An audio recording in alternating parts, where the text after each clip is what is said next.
नमस्कार, ANB news पर आपका स्वागत है और मैं हूं आपके साथ कर्ण। अगर आपको या आपके परिवार में कोरोना वायरस के लक्षण दिखाई देते हैं तो आप इसे नज़रअंदाज ना करें और तुरंत कोरोना वायरस का टेस्ट करवाएं, क्योंकि यह देखने में आया है कि कोविड-19 से मरने वालों का जो आंकड़ा बढ़ रहा है उसकी एक वजह यह भी है कि कई लोग सही वक्त पर टेस्ट नहीं करवाते, इलाज नहीं करवाते और इसे नज़रअंदाज करते हैं। एएनबी न्यूज़ आपसे रिक्वेस्ट करता है कि अगर कोरोना के लक्षण दिखाई दें तो जल्द से जल्द जांच करवाएं और वायरस को मिटाने में देश का और हमारा सहयोग करें।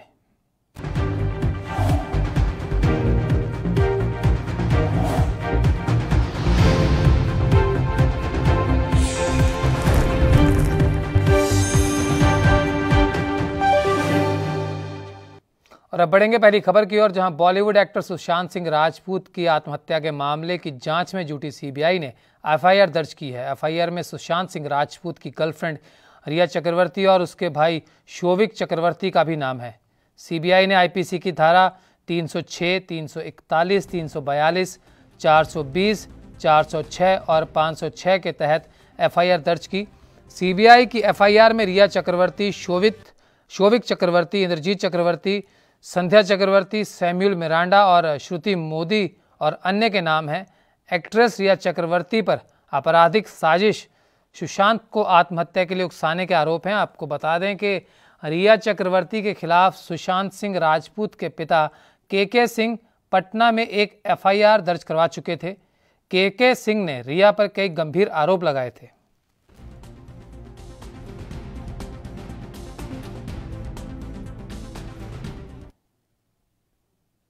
तो वहीं अयोध्या में राम मंदिर का भूमि पूजन कार्यक्रम संपन्न हो चुका है। प्रधानमंत्री नरेंद्र मोदी ने बुधवार को मंदिर की पहली ईंट रखी। मंदिर की नींव रखने के साथ ही इस पर राजनीति भी शुरू हो गई।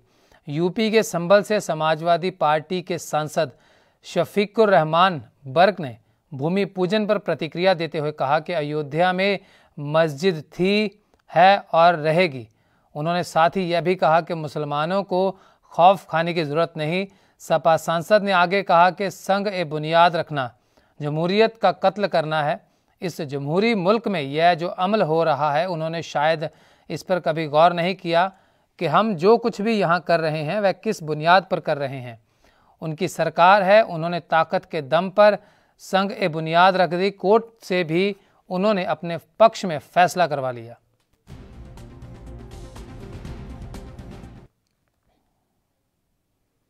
तो वहीं अयोध्या में बुधवार को राम मंदिर का भूमि पूजन और शिलान्यास किया गया। प्रधानमंत्री नरेंद्र मोदी ने अयोध्या में उत्तर प्रदेश के सीएम योगी आदित्यनाथ और आरएसएस प्रमुख मोहन भागवत की मौजूदगी में पवित्र मुहूर्त में भूमि पूजन किया। भूमि पूजन के बाद केरल के राज्यपाल आरिफ मोहम्मद खान ने खुशी जाहिर की और कहा कि बड़ी समस्या का हल सौहार्दपूर्ण तरीके से हो गया। राम मंदिर भूमि पूजन पर केरल के राज्यपाल आरिफ मोहम्मद खान ने कहा कि हमें खुशी महसूस करनी चाहिए कि जिस समस्या के कारण इतनी परेशानी हुई वह सौहार्दपूर्ण और शांति से हल हो गई। इससे हमें वास्तव में प्रेरित होना चाहिए।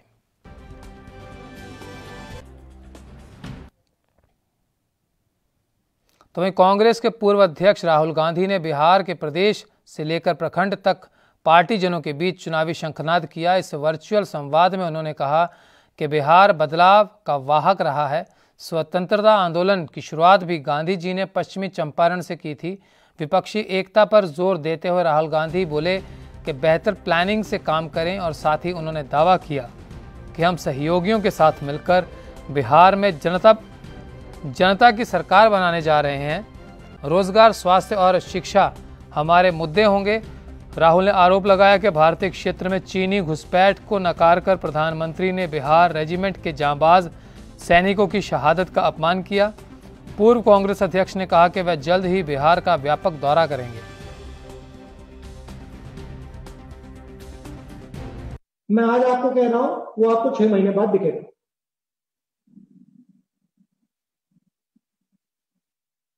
तो हमारा काम, कांग्रेस पार्टी का काम हिंदुस्तान की रक्षा करने का है, हिंदुस्तान के गरीब लोगों की रक्षा करने का, कमजोर लोगों की रक्षा करने का है। उनका काम लोगों को दबाने का है, लोगों को मारने का है, पीटने का है। हमारा काम लोगों को बचाने का है, लोगों की रक्षा करने का है, प्यार से। और ये हर कांग्रेस पार्टी के दिल के अंदर, वर्कर के दिल के अंदर है। आप आरएसएस के वर्कर से बात करो, आपको नफरत मिलेगी। आप कांग्रेस पार्टी के वर्कर से बात करो, आपको प्यार मिलेगा। देख लीजिए, ट्राई करके देख लीजिए। आरएसएस के वर्कर के साथ जाके चाय पीजिए, नफरत दिखेगी। कांग्रेस के वर्कर के साथ चाय जाके पीजिए, प्यार मिलेगा। क्या आपकी शक्ति है। और इससे बिहार में हम अगर अच्छे प्लानिंग से हमने काम किया, हम सरकार बनाने जा रहे हैं। ये मेरा आपके लिए मैसेज था। बदलाव बिहार से आएगा, बदलाव नफरत को मिटाने से आएगा, लोगों को जोड़ने से आएगा। तो वहीं सुप्रीम कोर्ट ने महाराष्ट्र सरकार से कहा कि वह पुलिस कर्मियों के खिलाफ जांच का विवरण और पालघर की घटना में उनके खिलाफ की गई कार्रवाई की रिपोर्ट पेश करे। कोर्ट ने राज्य सरकार से घटना में दायर चार्जशीट को ऑन रिकॉर्ड लाने के लिए भी कहा। फिलहाल कोर्ट ने मामले की अगली सुनवाई 3 सप्ताह बाद करने के लिए कहा है। आपको बता दें कि महाराष्ट्र के पालघर में 16-17 अप्रैल की रात को गुजरात जा रहे 2 साधुओं की चालक समेत भीड़ ने पीट कर हत्या कर दी थी। पुलिस ने इस मामले में मुकदमा दर्ज कर 100 से ज़्यादा लोगों को गिरफ्तार किया था। पुलिसकर्मियों के सामने घटी इस घटना में लापरवाही सामने आने पर कई पुलिसकर्मियों के खिलाफ निलंबन की कार्रवाई भी हुई थी।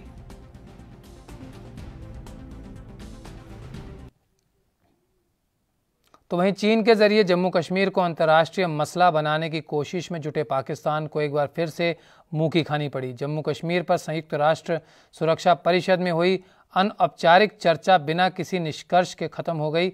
बंद कमरे में हुई इस बैठक में ना तो चर्चा का कोई रिकॉर्ड मेंटेन किया गया और ना ही अपना कोई निर्णय जाहिर किया गया। संयुक्त राष्ट्र में भारत के स्थायी प्रतिनिधि राजदूत त्रिमूर्ति ने एक ट्वीट कर कहा कि पाकिस्तान का एक और प्रयास विफल रहा। संयुक्त राष्ट्र सुरक्षा परिषद की बैठक बंद कमरे में हुई थी, अनौपचारिक थी, इसका कोई रिकॉर्ड नहीं रखा गया और इसका कोई परिणाम नहीं निकला। लगभग सभी देशों ने माना कि जम्मू कश्मीर एक द्विपक्षीय मसला है और सुरक्षा परिषद के समय और ध्यान का हकदार नहीं। दरअसल जम्मू कश्मीर से अनुच्छेद 370 हटाने की पहली वर्षगांठ पर पाकिस्तान ने इस मसले को सुरक्षा परिषद में उठाने की चाल चली थी। लद्दाख को केंद्र प्रशासित रुख बनाने के फैसले और LAC पर भारत के कड़क रुख से बौखलाया चीन भी अपने सदाबहार दोस्त की चाल में शामिल था।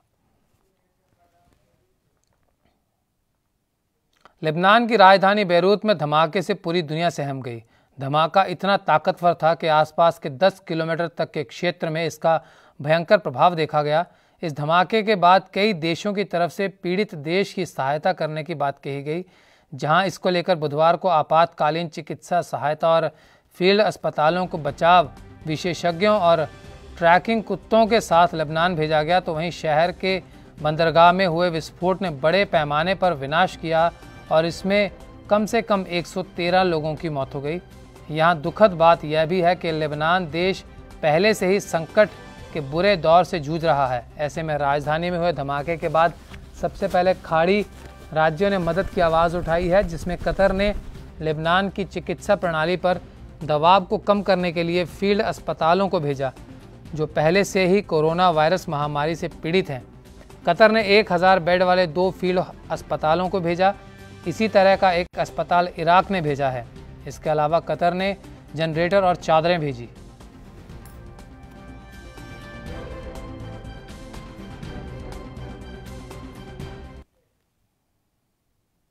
तो वहीं अमेरिका चीन के खिलाफ बड़ी कार्रवाई करने की तैयारी कर रहा है। अमेरिकी विदेश मंत्री माइक पॉम्पियो ने यह संकेत देते हुए कहा कि हम गैर भरोसेमंद चीन कंपनियों को देश में चलने नहीं देंगे।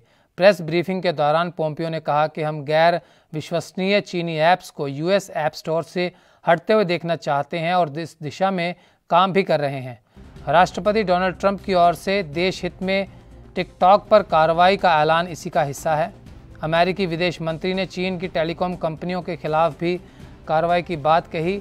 उन्होंने कहा कि हमें यह सुनिश्चित करने के लिए भी काम करना पड़ेगा कि गैर भरोसेमंद चीनी दूरसंचार कंपनियां अमेरिका और दूसरे देशों के बीच अंतर्राष्ट्रीय दूरसंचार सेवाएं प्रदान न कर पाए। पोम्पियो के बयान से साफ है कि यूएस चीनी टेलीकॉम कंपनियों के खिलाफ जल्द कोई बड़ा फैसला ले सकता है।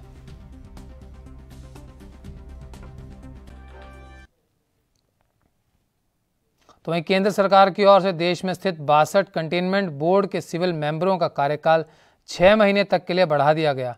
कंटोनमेंट एक्ट में हो रहे बदलाव के कारण अभी इलेक्शन न होने की वजह से इन सभी सदस्यों का कार्यकाल 6 महीने के लिए दूसरी बार बढ़ाया गया, जिसे लेकर पार्षदों में खुशी की लहर है और उन्होंने इस खुशी में बोर्ड कार्यालय में लड्डू बांटे।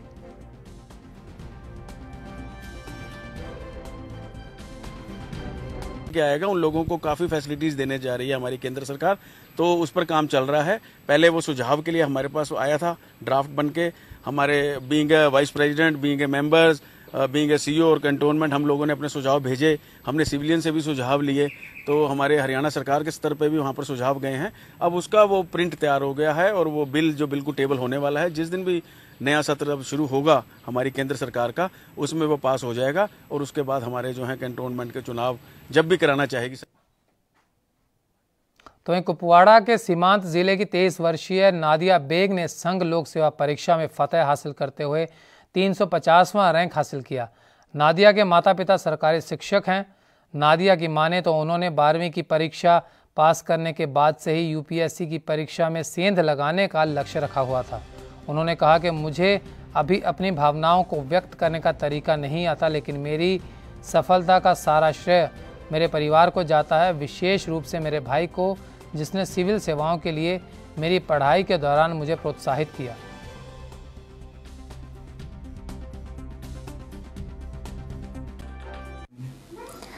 मेरा नाम नादिया बेग है और इस साल यूपीएससी में मैंने ऑल इंडिया रैंक 350 हासिल किया है। ये मेरा दूसरा अटेम्प्ट था और इसमें मुझे ये सक्सेस मिली है। मैंने अपनी schooling Light House Public School Belgaum वहाँ से की है। 10th तक मैंने वहाँ पढ़ा है। उसके बाद 11th और 12th मैंने government higher secondary school Vilgam से पढ़ा है। 2014 में मैं ग्रेजुएशन के लिए जामिया मिलिया इस्लामिया गई, जहाँ से मैंने इकनॉमिक्स ऑनर्स की डिग्री की। 2018 में मैंने अपना पहला अटेम्प्ट दिया और उसमें मैं प्रीलिम्स पास नहीं कर पाई। फिर 2019 में मेरा दूसरा अटेम्प्ट था। इसमें तो वहीं हरियाणा के कैबिनेट मंत्री चौधरी रणजीत सिंह चौटाला ने कांग्रेस पार्टी पर बड़ा हमला बोला। रणजीत सिंह ने कहा कि कांग्रेस डूबता हुआ जहाज है। देश और प्रदेश में अब कांग्रेस का अस्तित्व खतरे में है। राहुल गांधी ऐसे सेनापति हैं जिनके बस में कुछ भी नहीं, क्योंकि सेनापति खुद अपनी फौज को काटने में जुटे हैं। शरद पवार, ममता बनर्जी, सिंधिया, सचिन पायलट के बाद अब जगन रेड्डी भी पार्टी से किनारा कर चुके हैं। राहुल गांधी का एक्शन कांग्रेस को खत्म कर रहा है। देखिए, मैं कांग्रेस पे नहीं जा रहा, सारा फोकस राहुल गांधी पे हो रहा है। राहुल गांधी एक ऐसा नेता है जिसके कुछ बस का है ही नहीं। वो अपनी ही पार्टी को एक ऐसा सेनापति है जो अपनी ही फौज को काटने में लग रहा है। कभी शरद पवार को वार करा, फिर ममता बनर्जी को वार करा, फिर सिंधिया को वार करे, फिर सचिन पायलट को वार करा। हर आदमी कांग्रेस छोड़ता जा रहा है, कोई आदमी रहा ही नहीं। और जगन रेड्डी चले गए, उनके वो कहते हैं ना, he will fall with his own action, उनके अपने एक्शन से सब। तो गुजरात के अहमदाबाद के कोविड-19 हॉस्पिटल में भीषण आग लगने के कारण 8 कोरोना मरीजों की मौत पर प्रधानमंत्री नरेंद्र मोदी ने गहरी संवेदना व्यक्त की। उन्होंने गुजरात के मुख्यमंत्री और स्थानीय मेयर से बात की। मोदी ने कहा कि अहमदाबाद के हॉस्पिटल में लगी आग की घटना से दुख हुआ, परिजनों के प्रति संवेदनाएं। हादसे में घायल हुए लोग जल्द ठीक हों। मैंने स्थिति को लेकर मुख्यमंत्री विजय रूपाणी और मेयर से बातचीत की है। प्रशासन प्रभावितों को हर संभव मदद प्रदान कर रहा है। आपको बता दें कि अहमदाबाद के एक निजी अस्पताल में गुरुवार सुबह आग लगने से कोविड-19 के 8 मरीजों की मौत हो गई।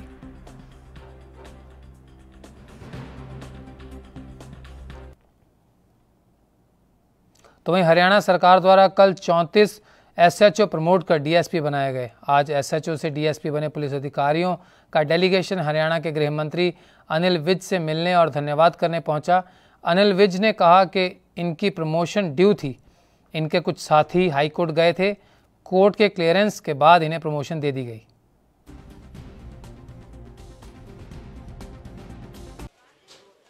इनकी प्रमोशन काफ़ी समय से ड्यू थी, लेकिन इनके ही कुछ साथियों ने हाई कोर्ट में केस लगाया हुआ था, जिस कारण ये रुकी हुई थी। अब हाई कोर्ट से क्लियरेंस होने के बाद इनको प्रमोट कर दिया गया।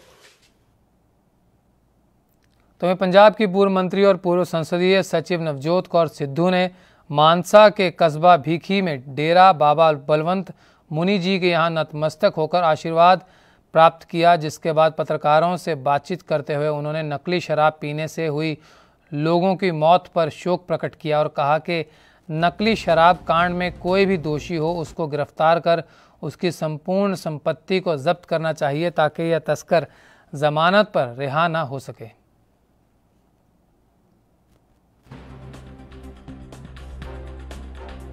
ਉਹਦੇ ਬਾਰੇ ਅਸੀਂ ਪਰਿਵਾਰਾਂ ਨੂੰ ਦੇਖੋ, ਮੈਂ ਐਜ਼ ਦਿਸ ਥਿੰਗ, ਕਿਉਂਕਿ ਉਹ ਐਡਮਿਨਿਸਟ੍ਰੇਸ਼ਨ ਦਾ ਕੰਮ ਹੁੰਦਾ ਉਹਨਾਂ ਦਾ, ਕਿਉਂਕਿ ਅਸਲੀ ਕਲਪ੍ਰਿਟ ਕੌਣ ਹੈ ਮੈਨੂੰ ਪਤਾ ਨਹੀਂ। ਮੈਂ ਦਾਰੂ ਦੇ ਠੇਕਿਆਂ 'ਚ ਹੈ ਨਹੀਂ, ਜਿਹੜਾ ਹੈਗਾ ਅਸਲੀ ਕਲਪ੍ਰਿਟ ਫੜ ਕੇ ਕਿਸੇ ਵੀ ਹਾਲਤ 'ਚ ਉਹ ਬਚਣਾ ਨਹੀਂ ਚਾਹੀਦਾ। ਜਾਇਦਾਦਾਂ ਇਹਨਾਂ ਦੀਆਂ ਜ਼ਬਤ ਕਰਕੇ ਦੇਖੋ, ਇਹ ਜਦੋਂ ਬੇਲ ਤੇ ਛੱਡਣਗੇ ਜਾਂ ਅਸਲੀ ਕਲਪ੍ਰਿਟ ਨੂੰ ਛੱਡਣਗੇ ਫਿਰ ਹੌਸਲਾ ਵਧੇਗਾ। ਜਦੋਂ ਤੱਕ ਵੱਡੀਆਂ ਮੱਛੀਆਂ ਨੂੰ ਆਪਾਂ ਨਹੀਂ ਟੰਗਦੇ, ਉਹਨਾਂ ਦੀਆਂ ਜਾਇਦਾਦਾਂ ਦੀ ਕੁੜਕੀ ਨਹੀਂ ਕਰਦੇ ਤੇ ਉਹ ਪਰਿਵਾਰਾਂ 'ਚ नहीं ਵੰਡਦੇ, उदों तक अपन।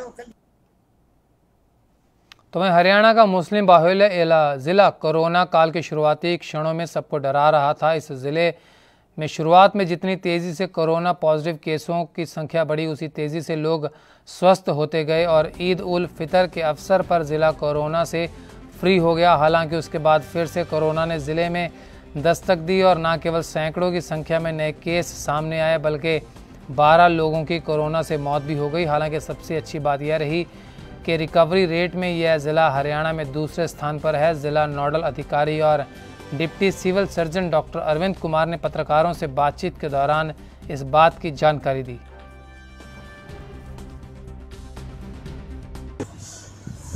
जैसे कि जहाँ तक कि रिकवरी रेट की बात है, पिछले सप्ताह का जो स्टेटस था हरियाणा का, उसमें हम राज्य में दूसरे नंबर पर थे। ओवरऑल जो कंट्री का रिकवरी रेट है उसके हिसाब से भी हरियाणा का काफ़ी अच्छा है। हमारा जो ज़िले का रिकवरी रेट है वो 88 से ऊपर है और पिछले सप्ताह ये 87 था, तो अभी भी हमारा 2 पॉइंट ये बढ़ा है। इस तरह से आप देख रहे हैं कि केसेस आ तो रहे हैं 8, 10, 15 इस हिसाब से, लेकिन रिकवरी भी हमारी उसी हिसाब से है। तो रिकवरी रेट हमारा काफ़ी अच्छा है।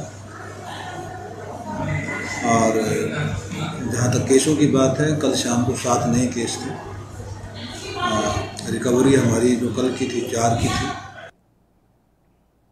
तो पंजाब के पटियाला के बहादुरगढ़ इलाके में शिरोमणि अकाली दल ने राज्य सरकार के खिलाफ धरना प्रदर्शन किया। शियद नेता प्रेम सिंह चंदूमाजरा समेत शियद के कई वर्कर इकट्ठा हुए और सरकार के खिलाफ जमकर मुर्दाबाद के नारे लगाए। सरकार के खिलाफ गलत नीतियों पर चलने का आरोप लगाते हुए जमकर निशाना साधा गया।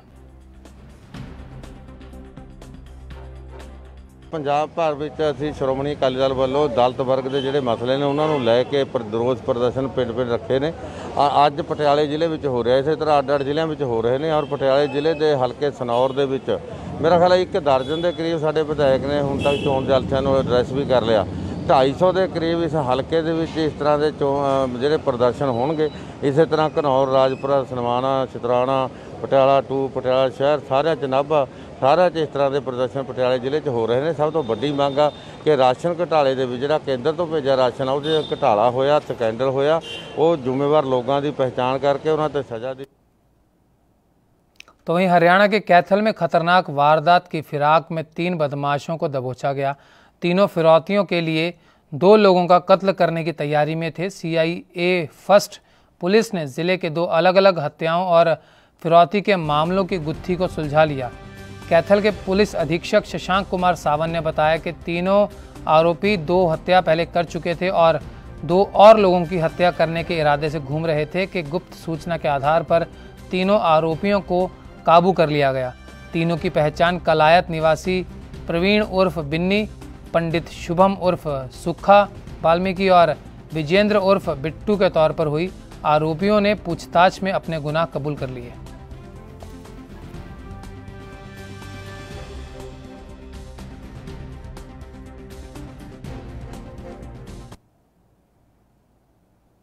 तो वहीं हिमाचल प्रदेश के जिला कुल्लू के मनाली विधानसभा क्षेत्र से विधायक प्रदेश सरकार में शिक्षा, भाषा, कला, संस्कृति मंत्री गोविंद सिंह ठाकुर का नाम वर्ल्ड बुक ऑफ रिकॉर्ड्स में दर्ज हुआ। आपको बता दें कि बीते साल खेल और युवा सेवाएं मंत्री रहते हुए गोविंद सिंह ठाकुर ने मनाली से 18 मील तक राफ्टिंग और कायाकिंग अभियान में हिस्सा लिया था। इसके चलते उनका नाम प्रदेश के पहले खेल मंत्री के तौर पर इस तरह के साहसिक खेल में भाग लेने के लिए वर्ल्ड बुक ऑफ रिकॉर्ड्स में दर्ज किया गया। इससे पहले उनके गृह विधानसभा क्षेत्र और प्रदेश में खुशी का माहौल है।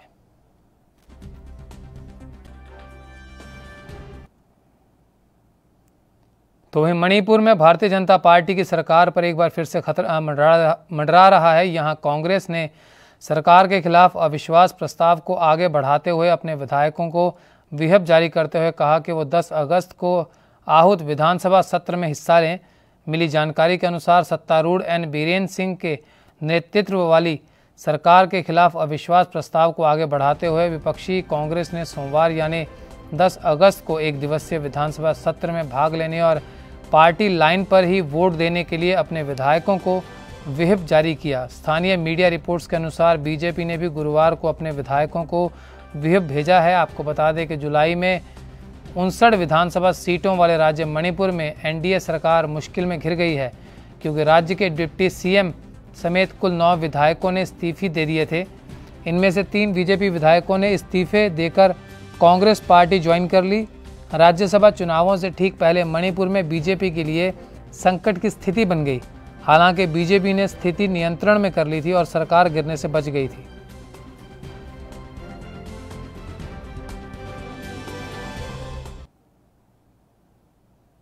तो वहीं हरियाणा के करनाल में आज 31 कोरोना पॉजिटिव नए मामले सामने आए। वहीं अब जिले का रिकवरी रेट 75% तक पहुंच गया। सभी 31 पॉजिटिव मामले जिले के अलग अलग एरिया से जुड़े हुए हैं। फिलहाल स्वास्थ्य विभाग सभी लोगों की ट्रैवल हिस्ट्री जानने में जुट गया। जिले में अब तक 1190 पॉजिटिव मामले सामने आ चुके हैं। एक्टिव केसों की संख्या की बात करें तो 223 एक्टिव केस हैं।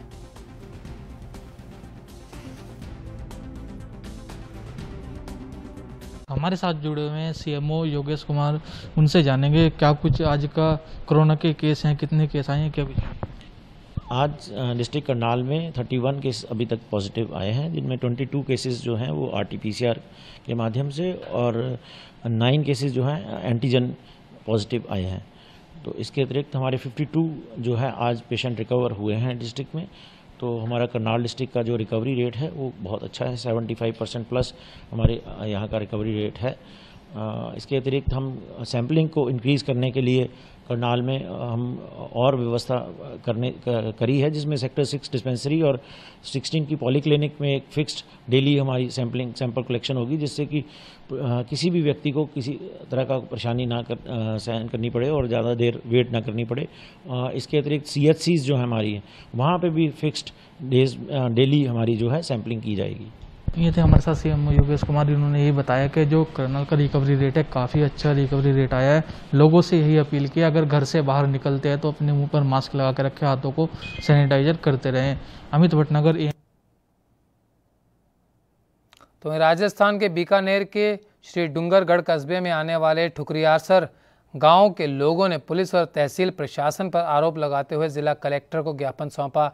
इस ज्ञापन में बताया गया कि ठुकरियासर गांव में अखिल भारतवर्ष के सारस्वत समाज के आराध्य देव सरस महाराज भगवान का मंदिर बना हुआ है। मंदिर निर्माण कार्य को विवादित जमीन में बताकर पुलिस और तहसील प्रशासन ने मंदिर में प्रवेश करने पर रोक लगा दी। इस रोक के चलते मंदिर में ग्रामीणों द्वारा लगाए गए पेड़ पौधे नष्ट होते जा रहे हैं। आरोप यह भी है कि मंदिर में नियमित पूजा करने वाले पुजारी को भी पुलिस द्वारा रोका जा रहा है।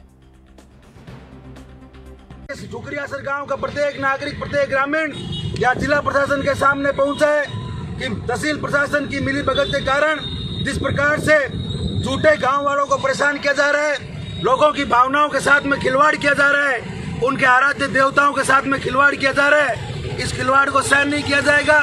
जो जिस प्रकार से ठुकरिया असर के अंदर जिस प्रकार तहसील प्रशासन मिलकर जो अन्याय करने का काम कर रहे हैं, आज ठुकरिया असर से डूंगरगढ़ के आसपास के गांव के लोग जिला कलेक्टर के माध्यम से हम यहां पर हमारी पीड़ा व्यक्त करने के लिए आए कि मंदिर निर्माण के अंदर जहां पर सैकड़ों की संख्या के अंदर वृक्ष लगे हुए हैं, जब गांव वाले उन पेड़ पौधों को पानी देने के लिए जाते हैं तो वहां पर पुलिस उन पर लाठियां बरसाती है, झूठे मुकदमे उन पर कराए जा रहे हैं। और तहसील प्रशासन गांव वालों को, चाहे वो किसी भी तहसील प्रशासन के अंदर छोटे से लेकर बड़े अधिकारी तक, गांव के लोगों को झूठे मुकदमे करने के नाम से उनको डराने का और धमकाने का काम।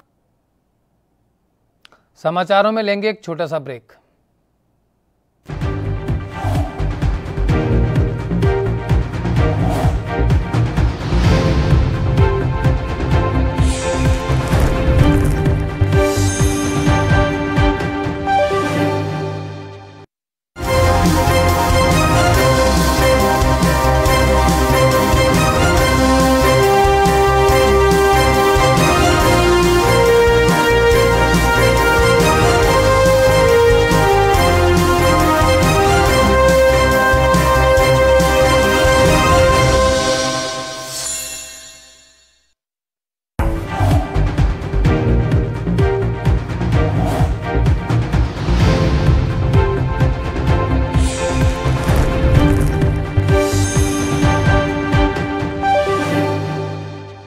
ब्रेक के बाद दर्शकों का फिर से स्वागत है। बढ़ेंगे अगली खबर की तरफ, जहां साइबर सिटी गुरुग्राम में कोरोना मरीजों के लापता होने का सिलसिला थमने का नाम नहीं ले रहा।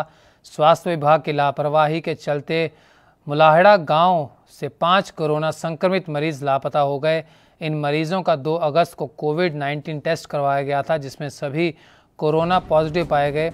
इन मरीजों को स्वास्थ्य विभाग ने आइसोलेट कर दिया था, मगर 4 अगस्त के बाद संपर्क मरीजों से टूट गए और ढूंढने पर विभाग को मरीज घर से गायब मिले, लेकिन मरीज फिर भी ढूंढने पर लापता निकले।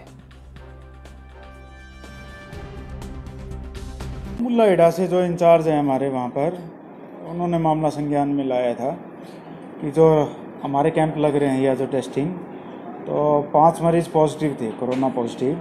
वो उसी एरिया में कोई कॉलोनी है, वहाँ पर रहते थे।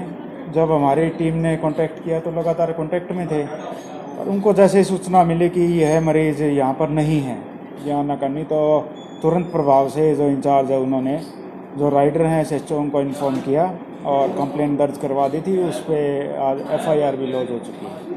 सर, ये कब, कौन सी तारीख को इनका टेस्ट हुआ था, कब ये साबित हुआ कि ये पॉजिटिव हैं, और कितने दिन के बाद आपको पता लगा कि ये लोग वहाँ से अब भाग चुके हैं? इनका ये था जी कि जैसे 5 का किसी का 1 तारीख को टेस्ट हुआ है, किसी का 2 को हुआ है, किसी तो इस तरह कैंप में आ रहे थे, रिजल्ट पॉजिटिव था, होम आइसोलेट कर दिए गए थे। और जैसे ही कॉन्टैक्ट किया गया उस मकान मालिक से, या जैसे मेरी इंचार्ज से बात हुई, तो जैसे ही उनका पता चला कि यह लोग यहाँ पर नहीं है, कॉन्टैक्ट किया गया, तो इमीडिएटली पुलिस को यह मामला अवगत करवा दिया गया था। और हमने तो उत्तराखंड के काशीपुर के ITI थाना क्षेत्र में 6 साल की मासूम के साथ दुष्कर्म का मामला सामने आया। पुलिस ने पीड़िता के पिता की शिकायत के आधार पर आरोपी को हिरासत में ले लिया। बच्ची के पिता ने बताया कि खिलाफ मुकदमा दर्ज कर आरोपी के पीड़िता के पिता की तहरीर पर उसे गिरफ्तार कर लिया गया। अचानक उसकी 6 वर्ष की बेटी कहीं चली गई। दंपति ने बेटी को ढूंढा तो वह पड़ोस में ही रहने वाले रवि के घर में बदहवास हालत में मिली। पुलिस ने आरोपी के खिलाफ पॉस्को एक्ट के तहत मामला दर्ज किया और अदालत में पेश किया।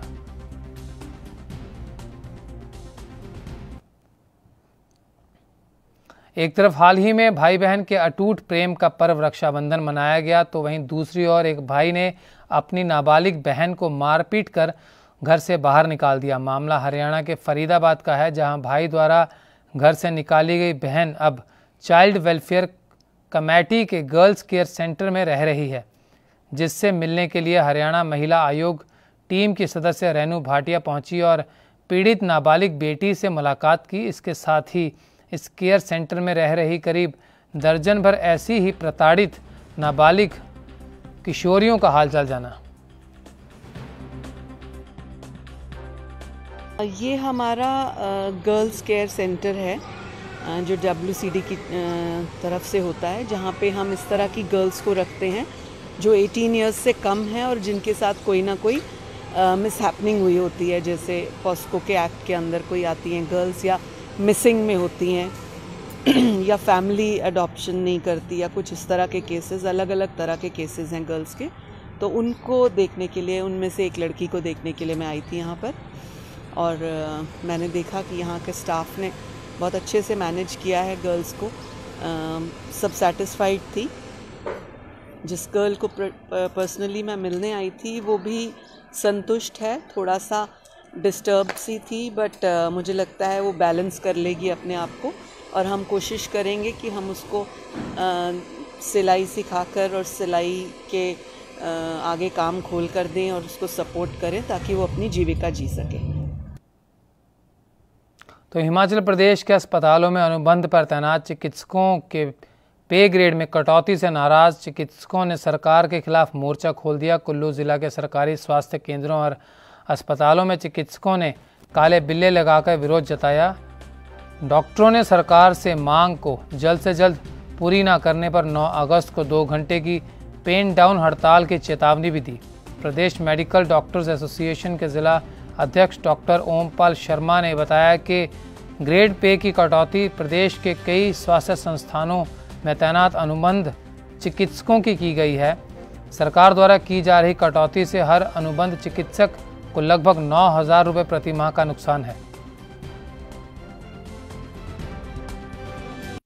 डिमांड है वो जो कॉन्ट्रैक्ट में लगे हुए डॉक्टर्स हैं उनकी जो ग्रेड पे सरकार ने बंद की है, जो अभी की थी 150% की, और उसकी रिकवरी की जा रही है, उसके विरोध में हम ये ब्लैक बैजेस लगा रहे हैं 9 तारीख तक। उसके बाद हम 2 घंटे पेन डाउन स्ट्राइक करेंगे। 400 के करीब जो है, फिर हर साल जो है 150-200 डॉक्टर हमारे जो क्रूट होंगे तो उनको ग्रेड पे नहीं मिलेगी। एक ये रेगुलर फीचर बन जाएगा।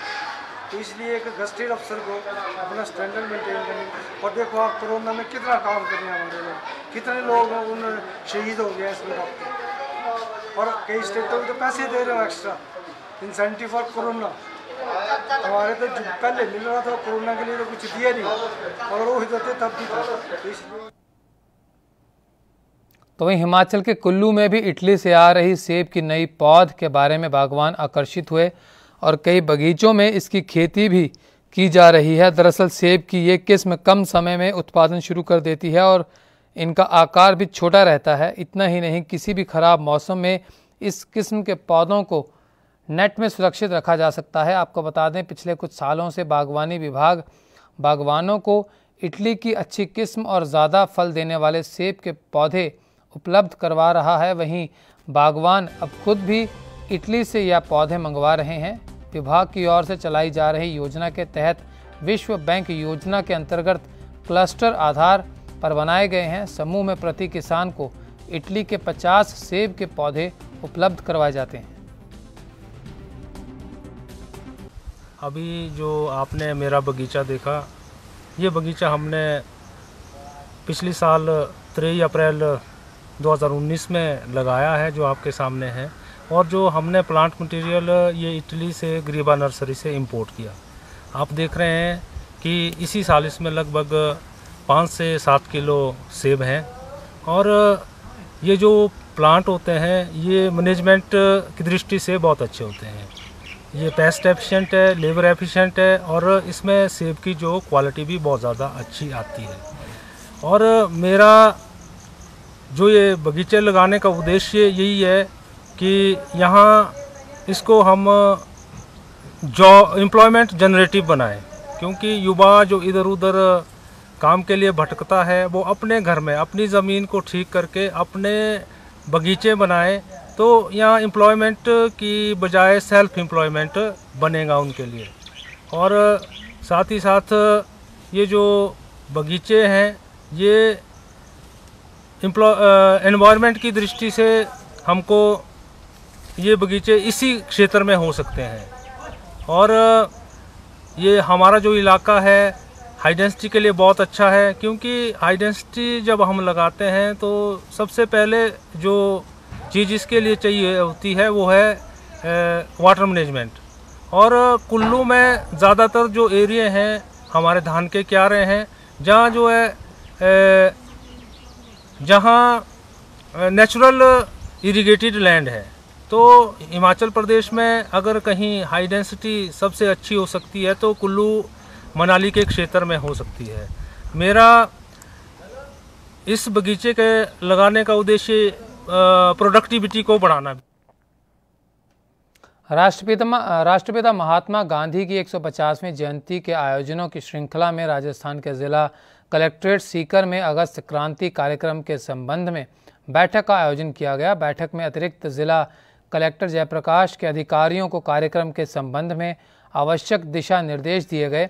इस दौरान उन्होंने राष्ट्रपिता महात्मा गांधी की 150वीं जयंती वर्ष के आयोजनों की श्रृंखला में 9 अगस्त से 15 अगस्त तक अगस्त क्रांति सप्ताह मनाए जाने के बारे में चर्चा की। राष्ट्रपिता महात्मा गांधी की 150 जयंती के उपलक्ष्य वर्ष के अंदर जो कार्यक्रम किए जा रहे हैं, अभी एडीएम साहब ने आपको पूरे कार्यक्रम को बता दिया। उसकी मॉनिटरिंग के लिए और वो कार्यक्रमों को किस तरीके से किया जाएगा, सोशल डिस्टेंस को रखने के साथ आज अधिकारियों की जो मीटिंग हुई उसमें ये जो पूरा सप्ताह जो अगस्त क्रांति सप्ताह के नाम से जिसको पूरे राजस्थान भर में मनाया जा रहा है, उसके तहत जो आज का कार्यक्रम था मीटिंग जो टोटल विभाग के अधिकारियों और के साथ मीटिंग और मीटिंग में तय किया गया कि किस तरीके से ये कार्यक्रम आयोजित किया जाएगा और किस तरीके से सोशल डिस्टेंस को इस कोविड को नज़र रखते हुए ये कार्यक्रम तय किया। महात्मा गांधी की 150वीं जयंती वर्ष के आयोजनों की श्रृंखला के तहत 9 अगस्त से 15 अगस्त तक अगस्त क्रांति सप्ताह के तहत जिले में विभिन्न कार्यक्रमों का प्रतिदिन के शेड्यूल के आधार पर विभिन्न विभागों के द्वारा कार्यक्रम का आयोजन किया जाएगा। इन सभी कार्यक्रमों को हमने इस तरह से निर्धारित किया है कि जिसमें सोशल डिस्टेंसिंग की कंप्लाइंस बहुत अच्छे से हो और हम अगस्त क्रांति सप्ताह के जो कार्यक्रम जिनको गरिमामय रूप से करना है तो वो भी हम संपादित कर सकें। इसके लिए हम प्रथम दिवस 9 अगस्त को महात्मा गांधी इको पार्क और जो झील है नानी लेक का है वहाँ पे हम लोग वृक्षारोपण का कार्यक्रम आयोजित करेंगे। नगर परिषद जो है वो नोडल एजेंसी रहेगी और इसी तरह से सभी ब्लॉक स्तर पर भी वृक्षारोपण का कार्यक्रम आयोजित किया जाएगा और इसमें नगर परिषद और वन विभाग के द्वारा वृक्षारोपण का कार्यक्रम आयोजित किया। तो वहीं हरियाणा के पानीपत में स्वास्थ्य विभाग ने कार्रवाई की, जिसके चलते चुलकाना रोड पर एक मेडिकल स्टोर मालिक को अवैध रूप से एमटीपी किट बेचते हुए काबू किया गया। बताया गया कि विभाग की टीम किसी अन्य मेडिकल स्टोर पर कार्रवाई के लिए आई थी, लेकिन शिव मेडिकल स्टोर संचालक एमटीपी किट बेचता हुआ पकड़ा गया। जानकारी के मुताबिक स्वास्थ्य विभाग को सूचना मिली थी कि गर्भपात कराने के लिए शहर के मेडिकल स्टोरों पर अवैध रूप से एमटीपी किट बेची जा रही है, जिसके बाद सीएमओ के निर्देश पर चुलकाना रोड स्थित शिव मेडिकल स्टोर पर स्वास्थ्य कर्मी को ग्राहक बनाकर भेजा गया। मेडिकल स्टोर मालिक ने उसे 750 रुपये में एमटीपी किट बेची। इसके बाद टीम ने छापा मारकर किट खरीदने के लिए दिए गए रुपए मेडिकल स्टोर मालिक से बरामद किए। इस कड़ी में डिप्टी सीएमओ और डॉक्टर सुधीर बत्रा ने बताया कि आरोपी के खिलाफ स्थानीय पुलिस चौकी में शिकायत देकर कार्रवाई के लिए कहा गया है। यहाँ हमें पता चला था कि एमटीपी किट वगैरह है वो यहाँ बेची जाती हैं। इसको इसी बेस पे हमें जो सिविल सर्जन को रिपोर्ट मिली थी, तो आज हमने रेड करी है। तो रेड में इन्होंने अपनी एमटीपी किट जो है बेची है 750 रुपये में। तो कैसे इसको आपने पकड़ा सर? हमने डिकॉय ऑपरेशन किया था, अपना डिकॉय भेजा था पैसे दे के, और वो नोट की करेंसी जो है उसके फोटो वगैरह नंबर वगैरह मिला के उनको दिखा भी दिए और उन्होंने एक्सेप्ट भी कर लिया कि मैंने बेची है। तो कितनी किट बरामद हुई मौके से? अभी तो हमने एक ही खरीदने के लिए आए थे, अभी तो हमें एक ही मिली है वहाँ से। तो उससे अलग और भी कोई आपने दवाइयाँ वगैरह चेक किया, और भी कुछ मिला? और चेकिंग कर रहे हैं, हमारे साथ डीसीओ हैं, ड्रग कंट्रोल ऑफिसर हैं, वो सारी दवाइयाँ चेक कर रहे हैं, बिल वगैरह सब चेक किए जाएंगे इनके। तो इसमें आगामी कार्रवाई क्या रहेगी सर? आगामी कार्रवाई अब पुलिस के थ्रू एमटीपी एक्ट के अंदर जो है इसकी जो कार्रवाई होती है वो की जाएगी। ऋषिकेश के मुनिकी रेती स्थित शीशम झाड़ी और खारा स्रोत में कोरोना संक्रमित के 24 नए मरीज मिले, जिनमें 15 मरीज एक ही घर के हैं। बड़ी संख्या में संक्रमित मरीज मिलने से प्रशासन और क्षेत्रीय निवासियों में हड़कंप मच गया। प्रशासन ने लोगों से ज़रूरत पड़ने पर ही घर से बाहर निकलने की अपील की। डीएम के आदेश पर पुलिस प्रशासन ने संक्रमित क्षेत्रों की गलियों को सील करने की कार्रवाई भी शुरू कर दी। स्वास्थ्य विभाग की टीम ने सभी संक्रमित मरीजों को इलाज के लिए आइसोलेशन वार्ड में शिफ्ट करने की कार्रवाई कर दी है। आपको बता दें कि एक दिन पहले ही इन्हीं क्षेत्रों में कोरोना के 19 संक्रमित मरीज मिले। वहीं स्वास्थ्य विभाग की टीम कैंप लगाकर अधिक से अधिक लोगों के कोविड-19 के सैंपल जांच के लिए ले रही है।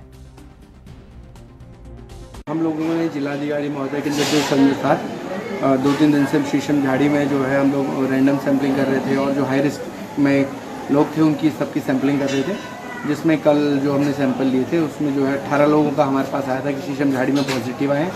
फिर अब हम लोग उनके घरों में आए हैं, जो लोग बच गए थे, छोटे बच्चे उनका नहीं सैंपल लिए थे, उनके हम रैपिड एंटीजन कर रहे हैं, तो उसमें 5 लोग और पॉजिटिव आ गए हैं।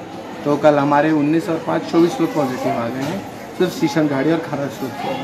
और परसों जो है 7 लोग एक मकान से और पॉजिटिव आए थे, और उससे पहले एक और जो प्रवासी जो बिहार से आया हुआ था वो भी पॉजिटिव आया।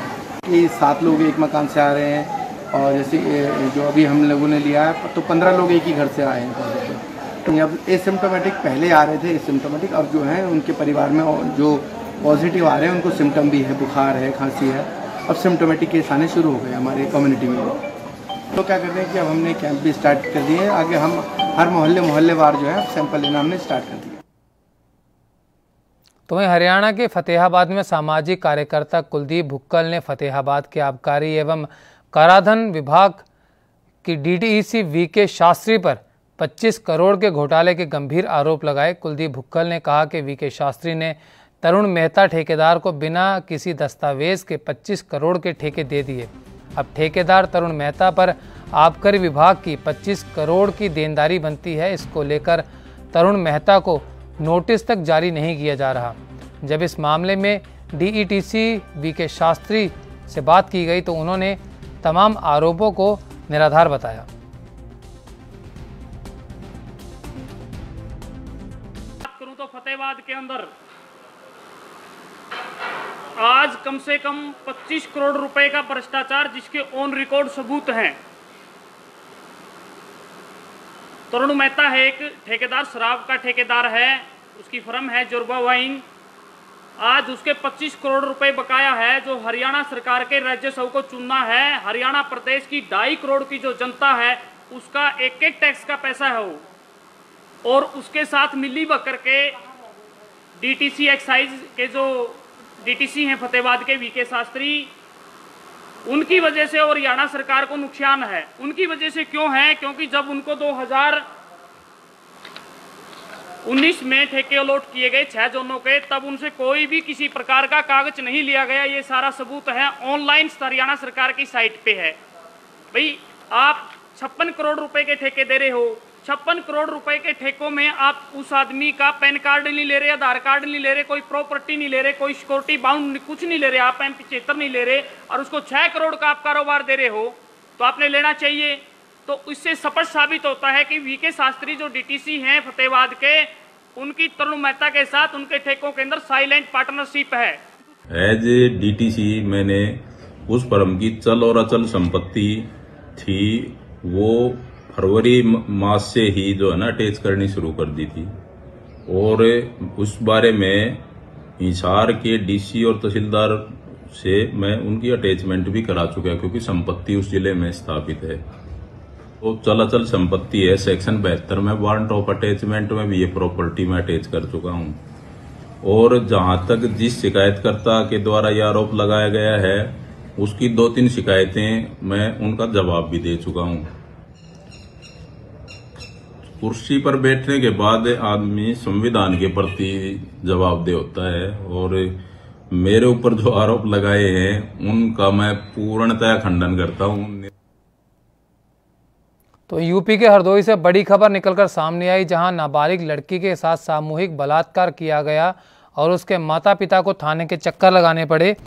14 जुलाई को कासिमपुर थाना क्षेत्र में एक नाबालिग लड़की को अगवा कर उसके साथ सामूहिक दुष्कर्म किया गया। न्याय के लिए पीड़िता के परिजन स्थानीय पुलिस से लेकर जिला प्रशासन और राजधानी तक दौड़ लगाते रहे पर न्याय नहीं मिल सका। गैंगरेप की शिकार बेटी ने 5 अगस्त को इलाज के दौरान दम तोड़ दिया, जिसके बाद कासिमपुर पुलिस के हाथ पांव फूल गए। सूत्रों के अनुसार पुलिस ने इस जघन्य वारदात को छुपाने के लिए पीड़िता के शव को जबरन कब्जे में ले लिया और डॉक्टरों के माध्यम से उसकी किडनी में समस्या दिखाकर मौत का कारण दिखाने की रूपरेखा तैयार कर ली। इस घटना पर कोई सवाल न करे, इसीलिए थाना अध्यक्ष ने अपना COG नंबर बंद रखा। 14 तारीख को आज तक की मैं दर भटकता रहा। थाने 2 बार गए, वहाँ मेरे को मेरी लड़की को मार के जबरदस्ती बयान करवाए गए, लेकिन मैंने सब कहीं IG तक गए, वहाँ तक अभी तक कोई सुनवाई नहीं हुई है सर। और मेरी जबरदस्ती घर से लड़की की लाश उठा ली गई पोस्टमार्टम के लिए। हम लोग कह रहे थे सुबह, जबरदस्ती वहाँ से उठा ली गई। हम लोग देखते रह गए, इसे उठा ली गई है जबरदस्ती। तो सर हमको न्याय चाहिए। बेटिया को उठवाइला जबरदस्ती, बेटी से शादी रहे उठाइला जबरदस्ती। हमारी बिटिया का यहाँ और 4 महीना भर गए, कोई सुनवाई नहीं। और कल रात हम लाइन अस्पताल से रात के 10 बजे उठवाए लेन साबिर अपने हाथ तेरे। अब हम जईबा ज्ञान साहब तैबा मारी मेरे पति को बिटिया का मारी बयान कराए लेने नहीं पाई सकी गो। रुड़की की सिविल लाइंस कोतवाली पुलिस ने बाइक चोर गिरोह का खुलासा किया। पकड़े गए 3 आरोपियों के पास से 3 बाइक और 2 स्कूटी बरामद की गई। रुड़की सिविल लाइंस कोतवाली में घटना का खुलासा करते हुए SP देहात स्वप्न किशोर ने बताया कि लंबे समय से दोपहिया वाहनों की चोरी की घटना प्रकाश में आ रही थी, जिस पर लगाम कसने के लिए टीम का गठन किया गया। बुधवार को यही team Solani park A to Z के पास चेकिंग की जा रही थी, तभी एक लाल रंग के बुलेट पर सवार 3 लोग को चेकिंग के लिए रोका गया। कागजात मांगने पर कागजात नहीं दिखा पाए। पूछताछ करने पर आरोपियों ने बताया कि तीनों ने मिलकर 2 अगस्त को रात को भंगेड़ी महावतपुर से यह बुलेट चोरी की थी। तीनों को कोतवाली लाकर पूछताछ की गई तो उन्होंने बताया कि उन्होंने अलग अलग स्थानों से मोटरसाइकिल और स्कूटियां चोरी की हैं। पहिया वाहनों की चोरी रोकने हेतु एक टीम गठित की गई थी।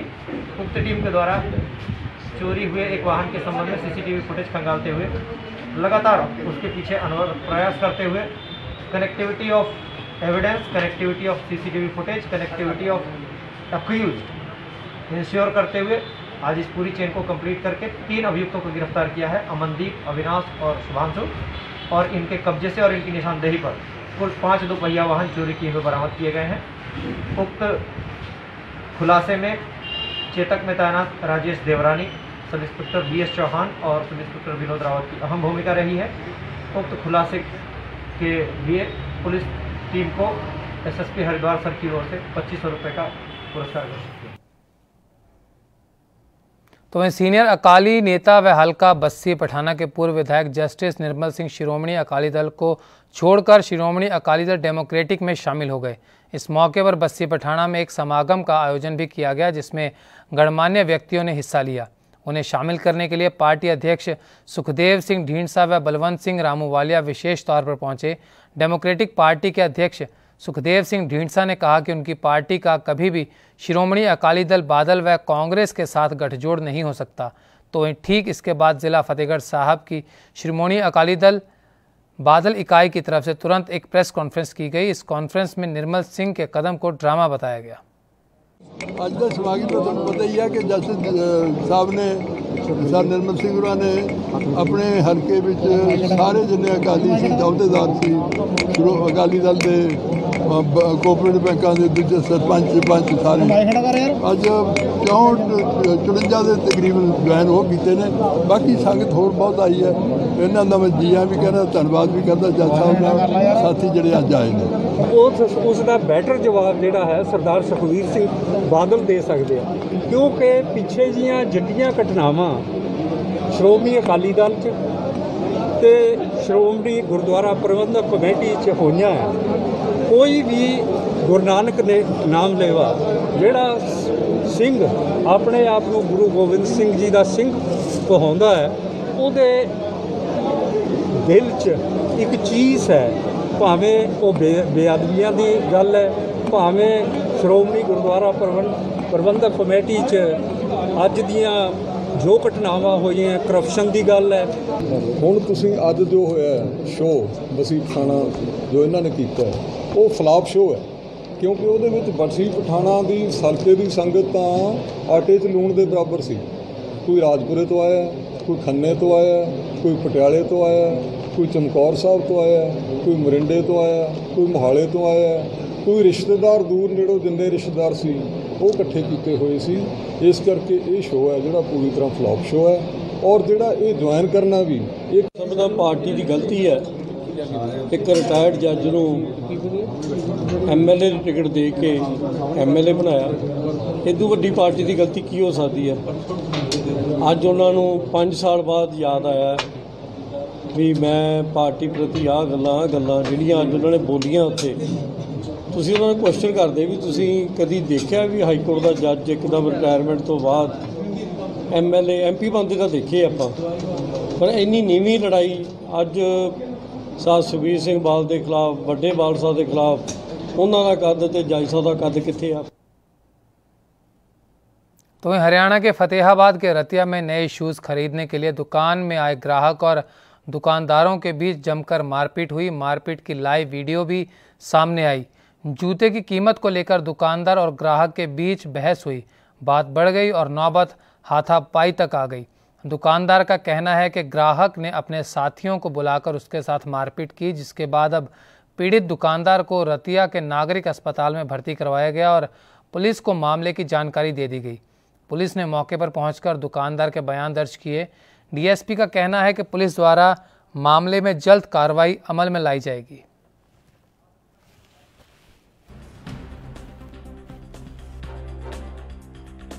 मैं जी सुबह दुकान पे आया जी और मैंने शटर उठाया, जैसे वो आगे 2 लेडीज़ 2 बच्चे 2 जेंट्स, और उन्होंने हमने वैरायटी दिखाई हमारी, हमने सारी आइटम रख दी और हमने अपना रेट बता दिया भी ये रेट है जी।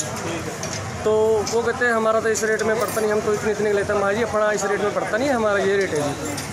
महा जी मैंने ये बात बोली, महा जी हमारा कहते हैं हम ब्रांडेड पहनते हैं, ऐसे पहनते हैं। भाई आप 100 रुपये तो लगा नहीं सकते ब्रांडेड कहाँ से, मैंने ये बात बोली, आप झूठ नहीं बोलते। वो कहते हैं हम आपको ऐसे खरीद लेंगे, रातों रात खरीद लेंगे, फलाना है दिखड़ा, हम टमाना की बदमाश हैं, वो कर देंगे धक्का। मैंने उनको हाथ छोड़ के लेडीज़ को भी कहा आप बाहर चले जाओ, हमको पड़ता नहीं है, कैमरे में है सब, आप कैमरे में चेक कर सकते हो। मैंने लेडीज़ को भी बाहर चले जाओ, लड़के के साथ बहस होगी उसकी, मैंने कहा बाहर चले जाओ। वो हत्थापाई अंदर इट्टों मारी उन्होंने हमसे और हत्थापाई करे, हमारे सारे लड़के दूसरी उंगली टूट गई उसकी। 2-3 लड़के थे, हम दोनों तीनों को और लड़के बुला ले उन्होंने, डिंडो वगैरह से हमारे से हमला कर दिया। तो आना की बदमाश हम ऐसे कर देंगे, फलाना कर देंगे, कान से मारने की धमकी। हम मारपीट है सर दुकानदार ग्राहक के बीच, क्या मामला है सर ये? हाँ ये जो है ना, अभी मैंने भी एक वीडियो वायरल हो रहा है जिसके अंदर और रास्तों से भी पता किया है।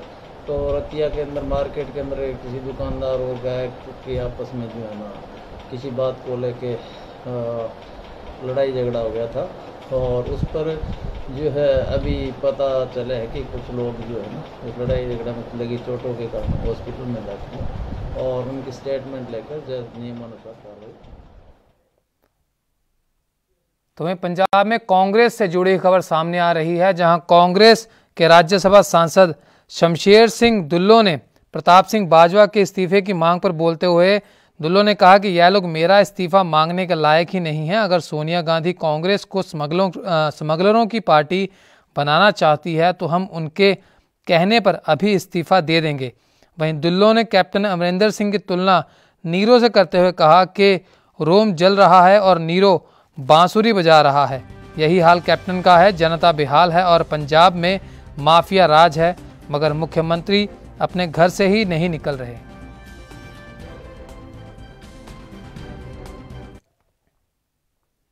तो वहीं टिहरी में प्रबंधक के निलंबन की वापसी और पिछले 33 महीनों का रुका हुआ वेतन देने की मांग को लेकर दुग्ध संघ टिहरी के कर्मचारियों ने कार्यालय पर तालाबंदी कर दी। कर्मचारियों ने कहा कि दुग्ध संघ को घाटे से उभारने के बजाय कर्मचारियों का उत्पीड़न किया जा रहा है। पिछले 33 महीने का वेतन ना मिलने से कर्मचारियों की आजीविका पर गहरा संकट छा गया, जिसके बावजूद भी कर्मचारी लगातार काम कर रहे हैं। कर्मचारियों की समस्या को दूर करने और घाटे को दूर करने के लिए कोई कदम नहीं उठाए जा रहे, जबकि कर्मचारियों द्वारा कई बार मांग की गई।